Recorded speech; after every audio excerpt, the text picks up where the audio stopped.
Check it out, folks. Today we doing fried fish, and to be specific, it's fried catfish. Let's get it. Okay, folks, so look, I'm gonna have you guys take a look down this way. Look, there's not a whole lot to it, right? Listen, this is one of those things when I tell you about the secret and how we gonna guarantee this is gonna be fire, right? Look, now I want you to see I got everything divided, right? And don't forget the full recipe is on my website. That's smokinandgrillin.ab.com, WITAB.com. Boy, that's a mouthful. Now, everything on this side right here is gonna be for my tartar, and over here is just the basics, that's what you see, right? This is my cornmeal, and we gonna season this. I told you we gonna taste this too, because we wanna taste our seasoning.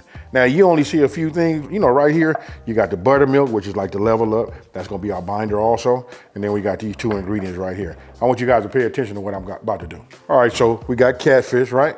So what I'm gonna do is I'm gonna pour some buttermilk in here like this, and I'm gonna let this soak for about 15, 20 minutes, right? Now that didn't completely cover it, so I'm gonna go ahead and just add a little bit more.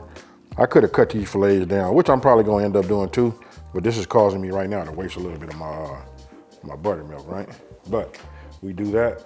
And then as always, folks, I've been getting away from saying it though, but look, I always keep some hot soapy water next to me, you know what I mean? So while I'm doing, whatever, and I got a break, what I do is I wash my dishes. That'll keep it from being a chore, folks. While we letting this soak, right? You can put it in the refrigerator, you can leave it out. Listen, my buttermilk was cold. We only soaking it for like 15, 20 minutes, right? So what you wanna do is you wanna multitask. So I'm gonna start with my mayo. We might as well just go ahead and get our little tartar, sauce together, right? Just a nice little dipping sauce. Then I'll go with my garlic and onion. Set this over in here. We're gonna put a little dill in here. A little dill. How many of y'all cooking with dill? You know what I mean? That might have been a lot right there that came off in there. We're gonna come with our relish, and that's sweet relish, folks. Y'all talk to me and tell me, do you make any type of tartar sauce? And then I wanna know, do you use dill?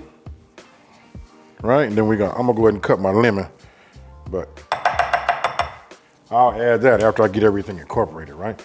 So, and again, what we doing is we just multitasking. We marinating, and I hadn't said anything yet. Obviously, you see that I'm finna fry in this pan right here, right? I'm already starting to bring this up to temp. This is a lot of oil, so it's gonna take a minute. So I just start, like I say, multitasking. Now, you guys can take a look at that right there. You can just see it, right? I thought that was a lot of dill, but you can see dill inside of here, and I can tell you now, after when I taste it, I might wanna add just a little bit more to it, but definitely wanna give it just like a little squeeze of lemon juice, right? You don't want to put a whole lot. You just want it to be refreshing. Just gonna give this just a pinch of salt. That's all it needs. You know what I mean? And I go ahead and, mix this up. If you guys want to talk about how do I know when my oil is up to temp, there's so many ways. I could take a little bit of the cornmeal, drop it in there, drop a little flour. I could take the back of, check this out. I can take one of these wooden or bamboo, cooking utensils, put it in there. Once it bubbles, we know that's right. But for me, I'm gonna give you guys a number, and I'm gonna tell you 350 degrees, right? So I like about 360 when we put it in here. I'm gonna show you what you need right now. All right, so if you come here, look, this is what you need. Hey, I don't really talk about the thermometers that much, but listen, any meat thermometer works. These happen to be my brand right here, as you can see.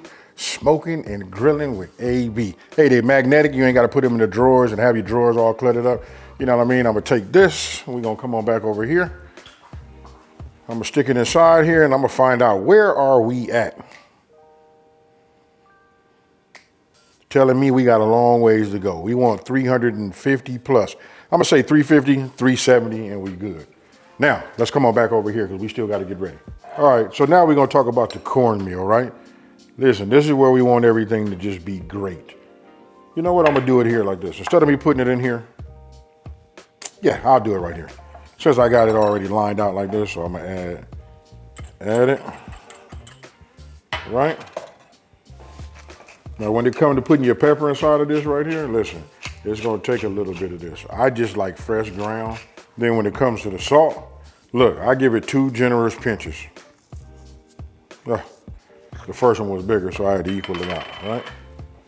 We got that in there.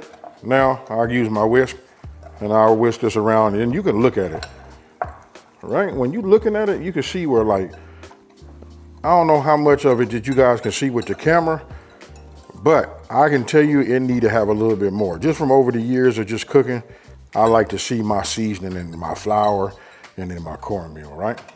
This is what I put in there, you know, to make mine like over the top, right? Listen, it took me a minute to get these blend, you know, this seasoning and this blend perfected, right? Again, this is a low sodium product, but I put this in here. Now, you guys can put your favorite, whatever type of seasoning you want in there. 9 times out of 10, I'm either using this, and look, I'm using the Creole Kick. I'll put that out there right there. Most of you guys have that also, you know what I mean? But today, instead of me doing that, I like to use the Creole Kick really when I do the mustard-based one. You know what I mean? I'll make that one for you guys in just a little while. But right now, I'm gonna go ahead and just pour some of this in here, sprinkle a little bit of this in. Now, when I show it to you, it might look like a lot, but it's not, folks. I want you to take a look so you can see, you can still see the cornmeal and you can see what I put just about on top, right? And I'm gonna show you how you can tell that it's not a lot. Because when you mix this together like this, look, the color doesn't really change as much as you would think it would be, but it's a nice even mixture. All right, so what I do is I get myself a little pan because we're gonna have I almost wanna say we're gonna have 2 stations, right? But really we don't, because remember we marinated over here in the buttermilk, right? And then you gotta have it dry. So real simple, we just pour this in here like this. Drop that in. Look at the color of it now though. With all those herbs and spices inside of that right there. Yeah, that's it right there, folks. All right, so look, now, after this has been, you know, marinating, soaking this up, it helps too with the moisture inside the flesh too, right? So, just get off about as much as I can. When it's fresh, I don't worry about it tearing or nothing like that. Then we just drop this in like that. Now I'm gonna go ahead and get in here and use my hand, right?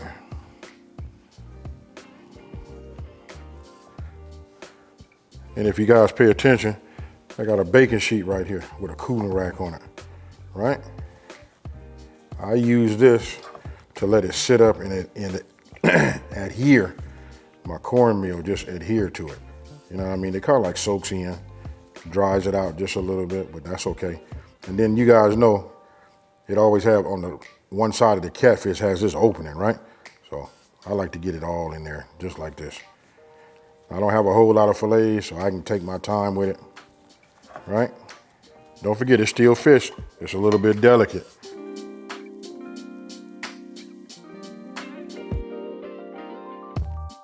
All right, so now I'm gonna do the same thing. All you do is repeat for however many fillets that you have. Then if your fillets are big, you know what you can do. You can always just cut them down, right?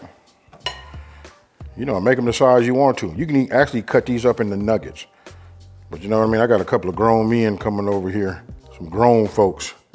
You know what I mean? They come over here to eat.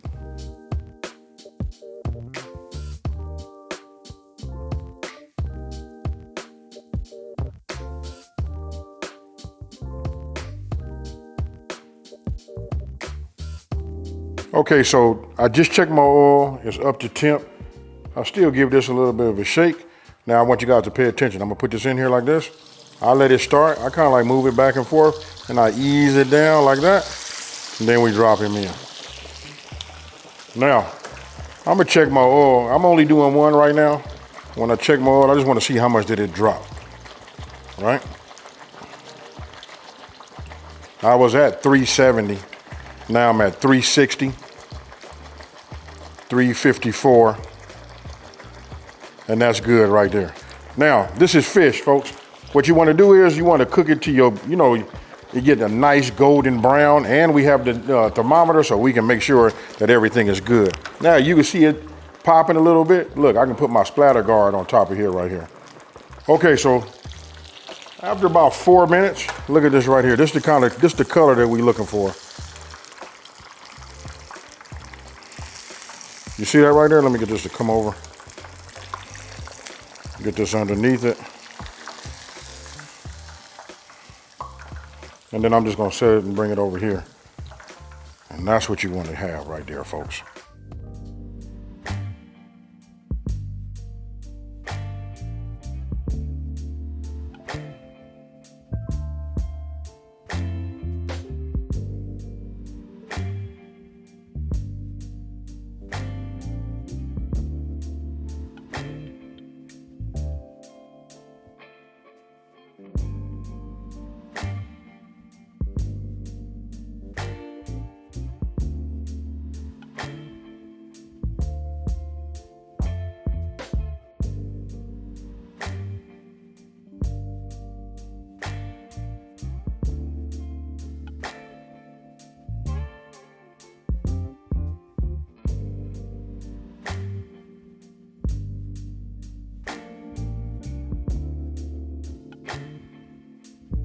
Okay, folks, look, I'm gonna keep it really real with y'all. You remember I had 2 other fillets? They gone. You know what I mean? That's just the people that's behind here. You know, everybody saying they want a piece. Oh, I want some more. And then after I made all of that tartar sauce, this is about all I got left right here. Good thing I put this in my ramekin right here. But look, that's neither here nor there. I done already tasted it, and I can tell you it's fire, folks. So, you know what? Let me just go ahead and just cut me a piece like this. You know what I mean? Now, I'm gonna say this part. This here is a must. You know, when you're doing fish, you want to get 145, right? That right there just be right. But I'm gonna be honest with you, just by the time you get your, you know, your batter on the outside and it becomes golden brown, it's probably ready. You know what I mean? But 145 for those of you guys that gotta have it, I'm gonna do it like this. Ooh. You see that right there? Look at that meat right there. That's why I love catfish. And don't forget, you can do this with any type of fish that you would like. You know what I mean? I do it. I even do it with salmon, folks. Cheers.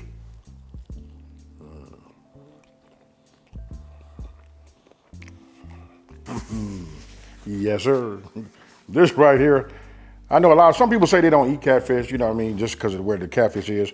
He's, you know, a fish on the bottom. I know that he's a bottom feeder, you know what I mean? But just in my southern roots, you know what I mean? This is what I know. This right here is good, but like I said, I do it with salmon.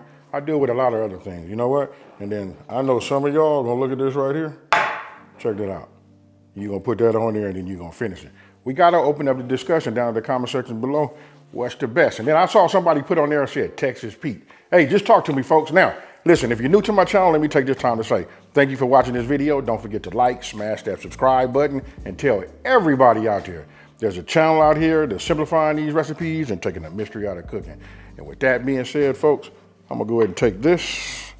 I already got the Kool-Aid over there, and I'm finna take a break, y'all. I'm out. Peace.